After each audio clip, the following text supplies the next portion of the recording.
इस फ्यूचरिस्टिक कहानी की शुरुआत होती है 25वीं सेंचुरी को दिखाते हुए, जहां पर अब सारी चीजें काफी ज्यादा बदल गई थीं। दरअसल पूरे ब्रह्मांड में अलग अलग ग्रहों के सिस्टम के बीच कुछ ऐसा इंसिडेंट हुआ जिसे कि हीट अप नाम से जाना जाता था। दरअसल पृथ्वी से सबसे ज्यादा करीब वाला स्टार यानी कि सन बहुत ही ज्यादा गरम गरम रेज पृथ्वी की तरफ फेंकने लगा था, जिससे कि पृथ्वी का एनवायरमेंट का टेम्परेचर इतना ज्यादा बढ़ गया कि इंसान रहने लायक नहीं हो गए थे। अगर कोई भी इंसान उन रेज के कांटेक्ट में आता तो उनकी स्किन ही जल जाती। लेकिन उस समय के इंसान बहुत ही एडवांस होते हैं और वो इसका भी सॉल्यूशन निकाल ही लेंगे। लेकिन फिलहाल के लिए उन्हें सूर्य से निकलने वाली उन खतरनाक रेज से बचना होगा, इसीलिए सभी के सभी इंसान अपने घर के अंदर रहा करते। इस जमाने में तो अब ऐसी वीआर एडवांस टेक्नोलॉजीज बन गई थी कि सभी इंसान अपने क्लोन्स को बाहर भेजते थे काम करने के लिए, यानी वो वीआर हेडसेट की मदद से अपने क्लोन्स को घर से ही कंट्रोल करते और वो सभी इंसान अपने क्लोन से वो सारे काम कराते जो कि वो खुद जाकर बाहर नहीं कर सकते।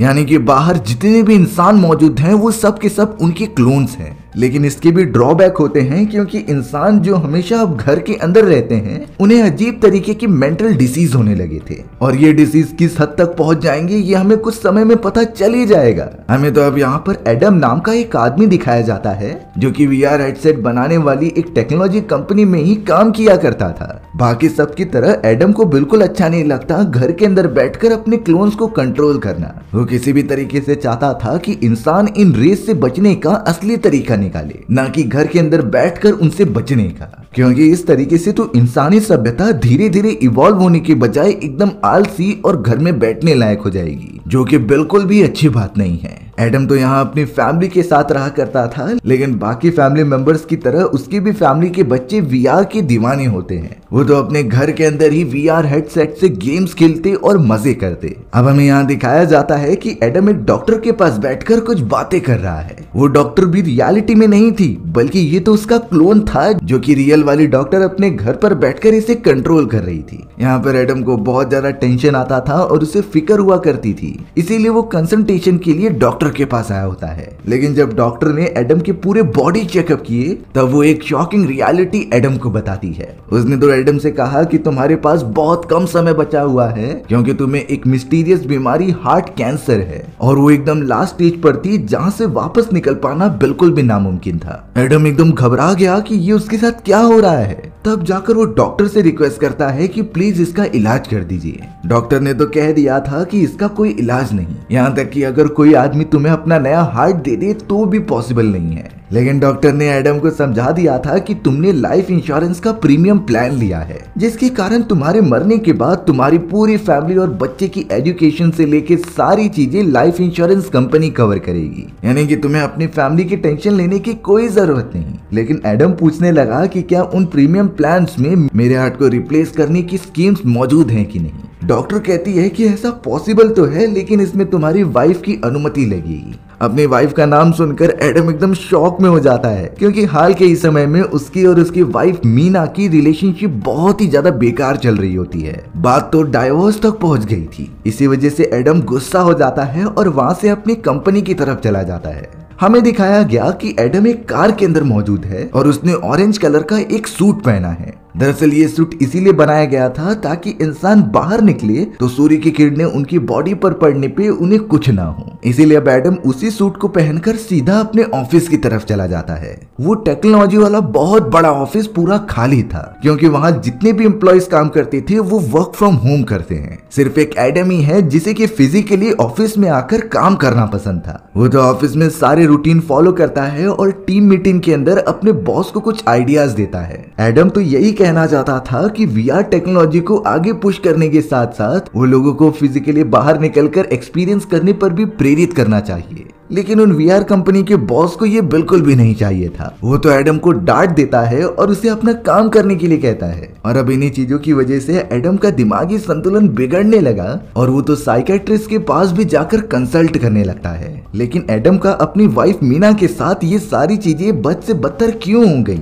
ये जानने के लिए हमें कुछ महीने पहले का समय दिखाया जाता है, जब एडम अपने घर पर लौट रहा था। एडम देखता है कि उसके दोनों बेटे वीआर हेडसेट की मदद से ही गेम खेल रहे हैं। वो बहुत ही ज्यादा बिजी थे और यहाँ तक कि एडम की वाइफ मीना भी वर्चुअल स्पा में बैठी हुई होती है। एडम के साथ तो बात करने के लिए कोई भी नहीं था। इसीलिए अब एडम अपने कमरे में चला जाता है थोड़ा सा रिलैक्स करने के लिए, और वो अपनी एक ऑनलाइन गर्लफ्रेंड के साथ, जो कि एक डॉल से वर्चुअली कनेक्ट होती है, उसके साथ फिजिकली इंटीमेट होने लगता है। एडम ये सारी चीजें इसीलिए कर रहा था क्योंकि मीना उसे सेटिस्फाई नहीं कर पा रही थी। एडम ने उस डॉल के साथ बहुत मजे किए, लेकिन डोर को लॉक करना भूल गया। तभी अचानक आवाज सुनकर मीना उसके कमरे में आती है और उसे उस कंडीशन में देख लेती है। एडम जल्द से जल्द वो सारी चीजें बंद करता है और मीना को समझाने लगता है, लेकिन मीना तो यहाँ पर सब कुछ देख चुकी थी। वो एडम से बहुत गुस्सा हो जाती है और अपनी ऑनलाइन गर्लफ्रेंड के लिए चीट करने का दोषी ठहराती है। उस मोमेंट से ही एडम और मीना के रिलेशन टूटने लगे थे। मीना तो एडम से डाइवोर्स लेने का बात भी करने लग जाती है, और अब एडम चाहे कुछ भी कर ले, उसका उसकी वाइफ के साथ रिलेशन जुड़ना बहुत मुश्किल था। यही वो मोमेंट होता है जहाँ से एडम की रिलेशनशिप पूरी तरीके से खराब हो चुकी थी, और अब शायद वो वापस से कभी नहीं ठीक होने वाली। हमें तो अब यहाँ पर प्रेजेंट टाइम में दिखाया गया जहाँ पर एडम प्रिपेयर हो रहा होता है अपनी फैमिली की मीटिंग के लिए। वो तो इतने दिनों बाद अपनी वाइफ रीना से मिलने जा रहा था। एडम तो अब डायरेक्टली उसके घर पर चला जाता है और बेल रिंग करने लगता है, लेकिन बहुत बार कोशिश करने के बावजूद भी रीना सामने नहीं आती और उसे वापस चले जाने के लिए कहती है। एडम को इस बात पर बहुत गुस्सा आ रहा था क्योंकि वो इस तरीके से बेइज्जती नहीं सहन कर सकता। एडम ने फिर अपने VR हेडसेट को कनेक्ट किया और फिर ऑनलाइन जाकर रीना को बुलाया, और वो धमकी देने लगा कि अगर तुम दरवाजा नहीं खोलोगी तो मैं इसे तोड़ दूंगा, जिस वजह से उसकी वाइफ रीना को बाहर आना ही पड़ता है। लेकिन रीना के चेहरे पर एडम के लिए कोई भी सिंपैथी या फिर दर्द महसूस नहीं हो रहा था। यहाँ तक कि रीना को पता होता है कि एडम कुछ समय के अंदर मरने वाला है अपनी बीमारी के कारण, लेकिन फिर भी उससे इसे कुछ फर्क नहीं पड़ता। रीना अब सिर्फ अपने बच्चों को आगे बढ़ाना चाहती है और उनकी परवरिश करना चाहती है।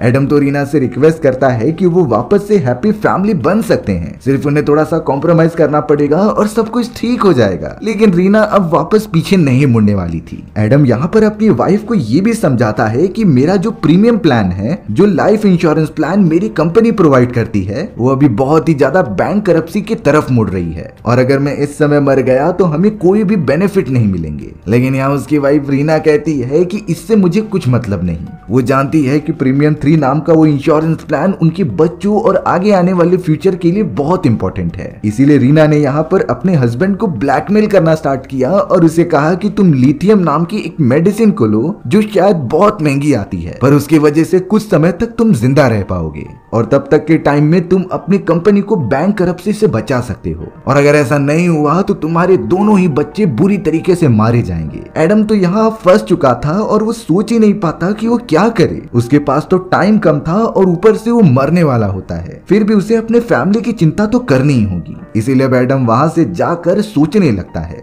एडम ने तो ऑनलाइन डोनाल्ड नाम के एक आदमी से कनेक्ट किया। वो चाहता था कि उसे कोई कंसल्ट करे ताकि वो एक डिसीजन पर आ सके, लेकिन डोनाल्ड से अच्छी तरीके से कनेक्ट ना हो पाने के कारण वो कॉल रिफ्यूज कर देता है। अब इतना टेंशन होने के कारण एडम डायरेक्टली कनेक्ट हो रहा था अपनी AI गर्लफ्रेंड मारिया से, जो बहुत ही ज्यादा ब्यूटीफुल थी। सिर्फ यहाँ पर एक मारिया ही थी जो एक ऑनलाइन प्रोग्राम होने के बावजूद भी एडम की सिचुएशन को समझती थी और उसे एकदम प्लेजर प्रोवाइड करती थी। एडम तो ऐसा समझता ही नहीं था कि मारिया उसकी कोई AI गर्लफ्रेंड है जिसे कि सिर्फ प्रोग्राम किया गया था प्लेजर देने के लिए। उसे ऐसा लगने लगा था कि मारिया सच में उससे प्यार करती है और वो उसके हमेशा हमेशा के लिए गर्लफ्रेंड बन चुकी है। इन्हीं सारी चीजों की वजह से एडम को थोड़ा सा रिलैक्स मिलता है। उसे जब भी कोई थकान महसूस होती तो वो सीधा अपनी गर्लफ्रेंड मारिया के पास चला आता ऑनलाइन, जहाँ उसे हर टाइप के प्लेजर प्रोवाइड होते। अब यहाँ पर अचानक एडम की नींद खुलती है, जिसके सामने वही अनजान आदमी डोनाल्ड था, और उसने तो एडम को गन पॉइंट पर रखा होता है।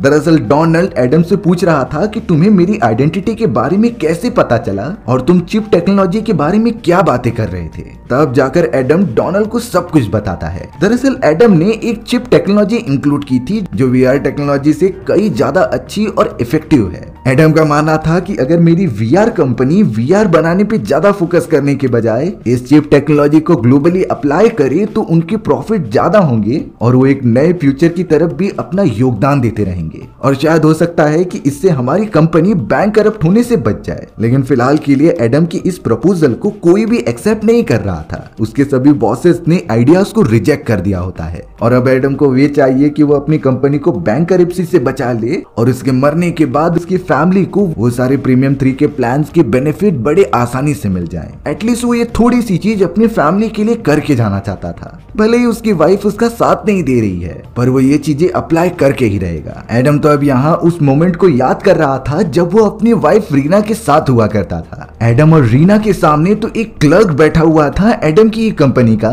जिसका नाम डेनिस होता है। डेनिस यहाँ पर एडम और उसकी फैमिली को कॉन्ग्रेचुलेट कर रहा था, क्योंकि एडम और रीना के 3 बच्चे हैं और इस समय में किसी भी फैमिली के 3 बच्चे होना बहुत ही रेयर बात हुआ करती थी। इसी वजह से अब डेनिस उन्हें सारी फैसिलिटी और बेनिफिट्स के बारे में बताता है जो उनकी कंपनी एडम की फैमिली को प्रोवाइड करेगी। डेनिस ने इतना कह दिया कि आपकी पूरी फैमिली के क्लोन्स बहुत ही अच्छी तरीके से बनवा दिए जाएंगे, वो भी प्रीमियम 3 प्लान के अंदर। यानी कि एडम के मरने के बाद भी उसके फैमिली में जितने भी बच्चे हैं उनकी एजुकेशन और सारी फैसिलिटीज कंपनी प्रोवाइड करेगी। ये सिर्फ इसीलिए किया जा रहा था क्योंकि ये समय ऐसा होता है जहां पॉपुलेशन बहुत कम हो गई थी और कंपनी इस पर भी ध्यान देती है कि लोगों की पॉपुलेशन बरकरार रहे, वो जल्दी जल्दी रिप्रोड्यूस करें और फैमिली बढ़ाते जाएं। जिस वजह से ये पूरा ऑफर एडम की फैमिली को मिल जाता है। एडम और रीना तो ये बातें सुनकर बहुत ज्यादा खुश थे और उन्हें अपना फ्यूचर सिक्योर लग रहा था, पर एडम को कहीं ना कहीं इस क्लोनिंग वाली टेक्नोलॉजी से बहुत ही ज्यादा चिढ़ होने लगी थी।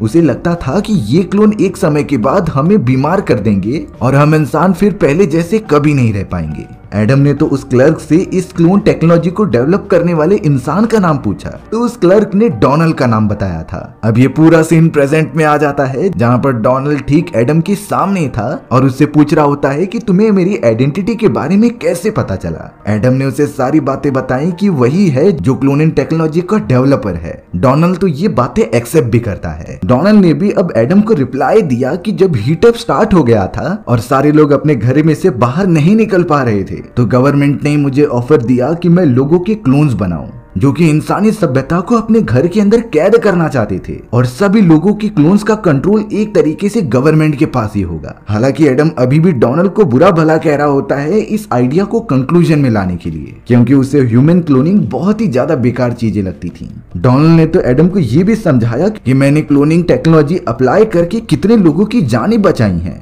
इसी तरीके से वो बातें करते जाते हैं, तभी अचानक एडम अपने फ्लैशबैक में वापस चला गया था। ये वो समय होता है जब रीना को अपने हस्बैंड यानी कि एडम के बारे में पता चला था कि वो अपने ऑनलाइन गर्लफ्रेंड मारिया के साथ उसे चीट कर रहा है, जिसके बाद ही उनके बीच का रिलेशन खराब होने लगा। और यहाँ रीना काफी गुस्सा हो जाती है कि एक ऑनलाइन एआई सिस्टम मेरे हस्बैंड को मुझसे ज्यादा सेटिस्फाई कर पा रहा है। लेकिन इन सारी चीजों के बावजूद रीना गुस्से में एडम से सिर्फ इतना कहती है कि अगर तुम अपनी गर्लफ्रेंड को डिलीट कर दो तो हम वापस साथ में रह सकते हैं। लेकिन एडम ने ऐसा करने से मना कर दिया था, जिसके बाद ही वो सभी अब अलग हो गए। यहाँ डोनाल्ड और एडम की कन्वर्सेशन फिर से दिखाई जाती है, जिसमें कि डोनाल्ड उससे कह रहा था कि अगर तुम चाहो तो मैं तुम्हारी ऑनलाइन गर्लफ्रेंड मारिया को रियलिटी में कन्वर्ट कर सकता हूँ। इसके लिए सिर्फ मुझे एक ऐसा बॉडी बनानी पड़ेगी जिसमें कि मारिया के सारे बॉडी फीचर्स हों। साथ ही साथ डोनाल्ड ने ये भी कहा कि मैं तुम्हारे हार्ट को भी बना सकता हूँ, क्योंकि एडम को एक हार्ट ट्रांसप्लांट ही करना था, जिससे कि उसकी बीमारी ठीक हो जाए और वो प्रॉपर तरीके से अपनी जिंदगी जिए। डोनाल्ड ने एडम से वादा कर दिया कि वो उसके लिए हार्ट बनाएगा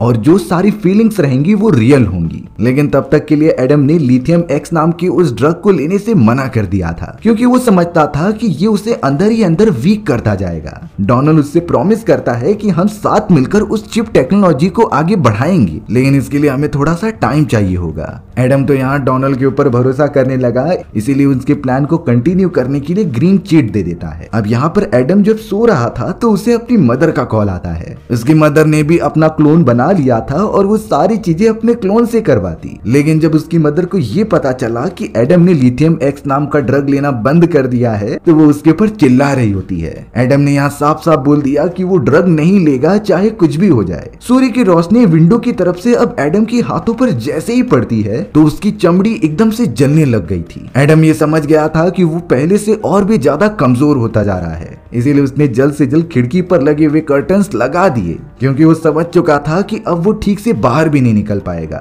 यही एडम की कमजोरी थी जो धीरे धीरे बढ़ती जा रही होती है। अब एक दिन यहाँ पर बहुत ही ज्यादा रात में रीना एडम से मिलने के लिए आती है। रीना तो यहाँ पर सबसे पहले एडम से उसके लाइफ के बारे में पूछती है कि वो कैसा है, लेकिन एडम को अपनी वाइफ के बारे में पता था कि जब तक उसका कुछ फायदा ना हो तब तक वो मिलने नहीं आएगी। सीधी बात करते हुए रीना ने एडम से कहा कि मेरे पास कुछ ऐसे पेपर वर्क्स हैं जो कि मैं ऑनलाइन क्रिएट कर सकती हूँ और ये प्रूफ कर सकती हूँ कि तुम मर चुके हो, जिसके बाद मैं और मेरे बच्चे तुम्हारी प्रीमियम 3 इंश्योरेंस कंपनी के प्लान को एक्टिवेट कर सकते थे। एक तरीके से रीना बोल रही थी कि वो एडम की आइडेंटिटी पूरी तरीके से चेंज कर देगी और ऑनलाइन मौजूद एडम के पेपर वर्क्स करके उसे मरा हुआ घोषित कर देगी, जिससे कि प्रीमियम 3 प्लान एक्टिवेट हो सकता है और वो तो रियल वाले एडम को एक नई आइडेंटिटी प्रोवाइड करेगी। हालांकि एडम शुरुआत में बहुत ही ज्यादा मना करता रहता है क्योंकि उसे अपनी वाइफ के इन बुरे कामों के बारे में पहले से अंदाजा था, लेकिन एक तरीके से एडम को लगने लगा कि ये उसके बच्चों की फ्यूचर के लिए बेस्ट होगा, इसीलिए उसने रीना की बात मान ली। रीना तो कहती है कि मैं ये काम पहले ही कर चुकी हूँ। उसने एडम को एक नई आइडेंटिटी दी और अब वो तो आज से एडम नहीं है। एडम को रीना ने ऑनलाइन मरा हुआ घोषित कर दिया और वो प्लान एक्टिवेट किया। आज से एडम की न्यू आइडेंटिटी का नाम रिचर्ड था। तब जाकर एडम समझता है कि उसकी ऑनलाइन वाली आइडेंटिटी खत्म होने के बाद वो तो अब अपनी मारिया नाम की गर्लफ्रेंड से भी नहीं मिल पाएगा, क्योंकि अब तो वो रिचर्ड बन गया है। रीना इस बारे में कुछ नहीं कहती और सीधा वहाँ से दूर जाने लगती है। एडम एकदम से बेबस हो गया था, लेकिन तभी अचानक रीना को एक कार ठोकर मार देती है और वो बहुत दूर जाकर अपनी जान खो बैठती है। एडम के मन में थोड़ी सी खुशी हो रही थी कि ये बहुत ही अच्छी बात हुई। थोड़े समय के अंदर वहाँ पुलिस ऑफिसर्स आ गए और अपनी इन्वेस्टिगेशन करने लगे। वो तो एडम से भी पूछते हैं कि आखिरकार आप दोनों यहाँ पर क्या कर रहे थे जबकि आपका डाइवोर्स हो चुका है। एडम तो डर के मारे कुछ कह नहीं पा रहा था, जिससे कि पुलिस ऑफिसर उससे पहले एग्जामिन करता है और उसे तो रिचर्ड नाम का एक दूसरा अकाउंट दिख रहा था जिससे कि कोई रिलेशन नहीं है। इसीलिए पुलिस ऑफिसर ने सजेस्ट किया कि तुम्हें एक साइकेट्रिस्ट की जरूरत है जो तुम्हें जल्द ही मिल जाएगा। वो सारे पुलिस ऑफिसर्स वहाँ से चले गए। तब एडम जल्द से जल्द अपने सिस्टम में जाता है और सारे अकाउंट के क्रेडेंशियल्स को चेक करता है, पर अफसोस की बात ये थी कि सब कुछ चेंज हो चुका था। यहाँ तक कि वो अपनी गर्लफ्रेंड को भी अब नहीं ढूंढ पाएगा जो कि उसके अकाउंट से कनेक्टेड थी। रिचर्ड यानी कि एडम को बहुत ही ज्यादा सिकनेस होने लगी और वो तो वॉमिटिंग भी करने लगा, क्योंकि उसकी पूरी फैमिली और सारी चीजें एक झटके में खत्म हो चुकी होती हैं। लेकिन थोड़ी देर में अचानक दरवाजे पर कोई आ जाता है। एडम जाकर देख रहा था तो वहाँ पर और कोई नहीं बल्कि मारिया थी जो उसकी ऑनलाइन गर्लफ्रेंड होती है। वो रियलिटी में अब आ चुकी थी जो एडम को किस करने लग जाती है। एडम तो एकदम शॉक में देखता ही रह जा रहा था कि ये पॉसिबल कैसे हो सकता है। फिर उसे डोनाल्ड का याद आया कि उसने ही ये चीजें रियल लाइफ में अप्लाई की होंगी। डोनाल्ड के पास ही एडम के अकाउंट का एक्सेस है और उसने ही ऑनलाइन गर्लफ्रेंड मारिया के सारे एआई सिस्टम को क्लोन के अंदर ट्रांसफर किया है। एडम तो मारिया को देखकर रुक ही नहीं पा रहा था और उसके पास जाने की कोशिश करता है, लेकिन यहाँ मारिया ने एक शॉकिंग रियलिटी रिवील की कि डोनाल्ड ने यहाँ भेजने से पहले सबसे पहले उसका टेस्ट किया था और डोनाल्ड पहले ही मारिया के साथ इंटीमेट हो चुका है। एडम को ये बात बहुत बुरी लगती है कि डोनाल्ड ने ये काम किया क्योंकि वो तो मारिया से प्यार जो करता था। मारिया एडम को समझाती है कि ज्यादा स्ट्रेस ना लेने के लिए वो उसे सेटिस्फाई कर सकती है चाहे कुछ भी हो जाए, इसीलिए अब मारिया एडम के साथ ही रहने लगी। एडम यहाँ पर नोटिस करता है कि मारिया शावर ले रही है, इसीलिए वो जाकर उसके बैग को चेक करने लगा। थोड़ी देर बाद एडम को उस बैग के अंदर से एक छोटी सी चिप दिखाई दी और एक प्रोटेक्शन दिखाई दिया। मारिया के आने के बाद एडम उससे पूछता है कि आखिर ये चिप तुम्हारे बैग में क्या कर रही है। तब जाकर मारिया ने उसे सब कुछ बताया कि डोनाल्ड ने मुझे ये चीजें तुम्हें देने के लिए कहा था, क्योंकि ये वही चिप टेक्नोलॉजी है जो एडम ने डोनाल्ड को बताया था और डोनाल्ड ने तो इसका फायदा उठाकर सारी इंफॉर्मेशन कलेक्ट की और उसे अप्लाई भी कर दिया। यानी कि इस चिप टेक्नोलॉजी का पेटेंट पूरी तरीके से डोनाल्ड के पास है। मारिया तो एडम को यही सजेस्ट करती है कि इस चिप टेक्नोलॉजी के अंदर भले ही तुम मर जाओ लेकिन तुम्हारी कॉन्शियसनेस और सारी यादें जिंदा रहेंगी। एक तरीके से सिर्फ तुम्हारी बॉडी प्रेजेंट नहीं रहेगी लेकिन तुम सोच पाओगे और जिंदा रहोगे। हालांकि एडम को ये चीजें बिल्कुल भी एक्सेप्टेड नहीं थी। वो इसके लिए मना कर देता है और लिथियम एक्स भी लेने से इनकार कर देता है, जिसकी वजह से अब डोनाल्ड ने जो चीजें मारिया से कही थी वो वापस आने लगती है।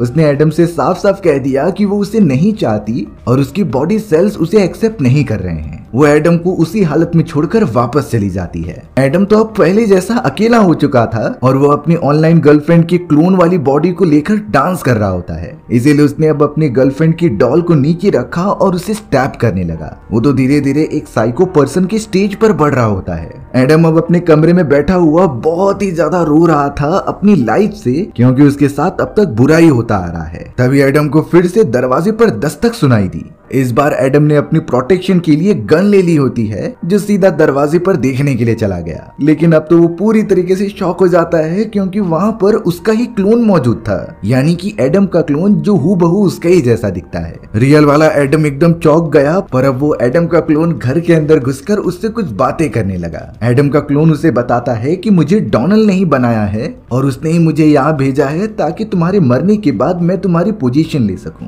रियल वाला एडम कहता है कि मैं अभी तक मरा नहीं हूँ। उसके हाथ में गन अभी भी मौजूद थी, जो क्लोन के ऊपर पॉइंट आउट कर दे रहा था, पर वो क्लोन कहता है कि मैं तुम्हारे ऊपर हमला नहीं करने वाला, मुझे तो सिर्फ प्रोटेक्शन के लिए बनाया गया है ताकि मुझ पर खतरा होने पर मैं हमला कर सकूं। पर अब यहाँ पर एडम का क्लोन रियल वाले एडम को मैनिपुलेट करने लगा कि वो लिथियम एक्स को ले ले, जिससे कि भले ही वो कुछ समय तक जिंदा रहेगा, लेकिन ड्रग होने के कारण हार्ट अटैक उसे कभी भी आ सकता था और रियल वाला एडम मर सकता था। हालांकि एक समय पर क्लोन वाले एडम ने रियल वाले एडम को कन्विंस भी कर लिया, पर एडम को अब रियलाइज हो जाता है, इसीलिए उसने गन डायरेक्टली क्लोन के ऊपर पॉइंट किया। रियल वाला एडम तो डोनाल्ड पर भी गुस्सा होता है, क्योंकि उसने उसकी आइडेंटिटी चुराई और लाइफ के इस मोड़ पर लाकर खड़ा कर दिया। रियल वाला एडम समझने लगा होता है कि इस पूरी दुनिया में सिर्फ एक ही एडम रहना चाहिए, अगर दो एडम होंगे तो ये रूल्स एंड रेगुलेशन के खिलाफ है। इसी वजह से अब रियल वाला एडम गन लेकर सीधा अपने क्लोन के ऊपर फायर करने के लिए आगे बढ़ता है। क्लोन के अंदर मौजूद अब सिक्योरिटी सिस्टम ऑन हो चुका था, इसीलिए अब वो रियल वाले एडम से भी बंदूक छीनने की कोशिश करने लगा। दोनों के बीच एक घमासान फाइट चालू हो गई थी,